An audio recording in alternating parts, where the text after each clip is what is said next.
ದಾವಣಗೆರೆಯಲ್ಲಿ ಇದೀಗ ರಾಜ್ಯ ರಸ್ತೆ ಸಾರಿಗೆ ಸಂಸ್ಥೆಯ ನವೀಕೃತ ಹೈಟೆಕ್ ಬಸ್ ನಿಲ್ದಾಣ ಸೇವೆಗೆ ಸಜ್ಜಾಗಿದ್ದು, ಇದೇ ಸೆಪ್ಟೆಂಬರ್ 27ರಿಂದ ತನ್ನ ಕಾರ್ಯಾಚರಣೆ ಆರಂಭಗೊಳ್ಳಲಿದೆ. ಸ್ಮಾರ್ಟ್ ಸಿಟಿ ಯೋಜನೆಯಡಿ ಪುನಃ ನಿರ್ಮಾಣಗೊಂಡಿದ್ದು 3 ಮಲ್ಟಿಪ್ಲೆಕ್ಸ್ ಸಿನಿಮಾ ಹಾಲ್ ಹೊಂದಿದ್ದು ಪ್ರಥಮ ಬಸ್ ನಿಲ್ದಾಣವಾಗಿದೆ. ಸ್ಮಾರ್ಟ್ ಸಿಟಿ ಲಿಮಿಟೆಡ್ ಹಾಗೂ ರಾಜ್ಯ ರಸ್ತೆ ಸಾರಿಗೆ ನಿಗಮದ ಸಹಯೋಗದಲ್ಲಿ ಅಂದ್ರೆ 75/25 ಅನುಪಾತದಲ್ಲಿ ಒಟ್ಟು 109.84 ಕೋಟಿ ರೂಪಾಯಿಗಳಲ್ಲಿ ನಿರ್ಮಾಣ ಮಾಡಲಾಗಿದೆ. ಈ ಹೊಸ ಬಸ್ ನಿಲ್ದಾಣ 5 ಅಂತಸ್ತುಗಳನ್ನು ಹೊಂದಿದ್ದು, ವಾಣಿಜ್ಯ ಮಳಿಗೆಗಳು, ಶಾಪಿಂಗ್ ಮಾಲ್ಗಳು, 3 ಚಿತ್ರಮಂದಿರಗಳು, 170 = 340 ಹಾಸನದ ಸಾಮರ್ಥ್ಯ ಹೊಂದಿದೆ. ಅಲ್ಲದೆ ಇಲ್ಲಿ 6 ಎಲಿವೇಟರ್ಸ್, 2 ಲಿಫ್ಟ್ಗಳು, 104 ಕಾರು, 566 ದ್ವಿಚಕ್ರ ವಾಹನಗಳು, ವಿಶಾಲವಾದ ಪಾರ್ಕಿಂಗ್ ವ್ಯವಸ್ಥೆ ಕೂಡ ಇದೆ.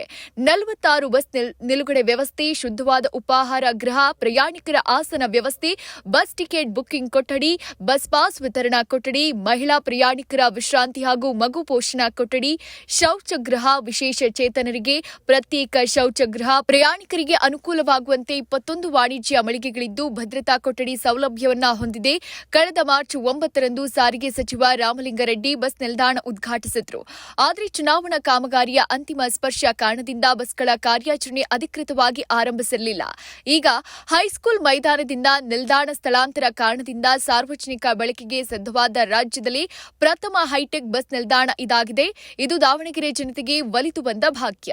ನೂತನ ನವೀಕೃತ ಕೆಎಸ್ಆರ್ಟಿಸಿ ಬಸ್ ನಿಲ್ದಾಣವನ್ನು ಇದೇ ಸೆಪ್ಟೆಂಬರ್ 22 ಜಿಲ್ಲಾ ಉಸ್ತುವಾರಿ ಸಚಿವರಾದ ಎಸ್ಎಸ್ ಮಲ್ಲಿಕಾರ್ಜುನ್ ಚಾಲನೆ ಕೊಟ್ಟರು. ಪಿಬಿ ರಸ್ತೆಯಲ್ಲಿ ಮರು ನಿರ್ಮಾಣವಾಗ್ತಾ ಇರುವ ಈ ನಿಲ್ದಾಣ ಬೇತೂರು ರಸ್ತೆಯ ನೂತನ ಮಾರ್ಗಗಳ ನಿಲ್ದಾಣದಿಂದ ಸಂಸ್ಥೆಯ ವಾಹನಗಳ ಕಾರ್ಯಾಚರಣೆ ಆರಂಭ ಆಗಲಿದೆ.